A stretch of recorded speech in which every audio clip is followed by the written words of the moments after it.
જય શ્રી કૃષ્ણ ભૂલકાઓ. ગુજરાત સ્ટેટ કોટાનું મેડિકલ કાઉન્સેલિંગ સ્ટાર્ટ થઈ ગયું છે. ફર્સ્ટ રાઉન્ડમાં કઈ રીતે ચોઇસ ફિલિંગ કરવું એમનો મારો વિડીયો ઇન્સ્ટાગ્રામની ચેનલ ઉપર જ મૂકેલો છે. ઘણા બધાના ક્વેશ્ચન્સ અલગ અલગ હોય. હું ડેઇલી મેડિકલ કાઉન્સેલિંગને લગતા ડેઇલી વિડીયો હું અપલોડ કરીશ આમાં.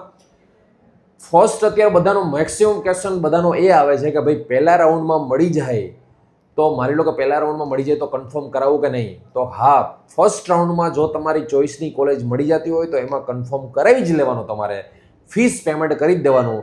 જો સેકન્ડ રાઉન્ડમાં તમારે જવું હોય તો સેકન્ડ રાઉન્ડનું ફરી પાછું ચોઇસ ફિલિંગ સ્ટાર્ટ થશે. તમે ફરી પાછી કોઈ પણ કોલેજ તમે એમાં નાખી શકશો અને તમે જે પહેલા રાઉન્ડમાં ભરેલી ફીસ છે એ તમારી સેકન્ડ રાઉન્ડમાં જો તમને કોલેજ મળે તો એમાં તમને તમારી ફીસ કન્વર્ટ થઈ જશે.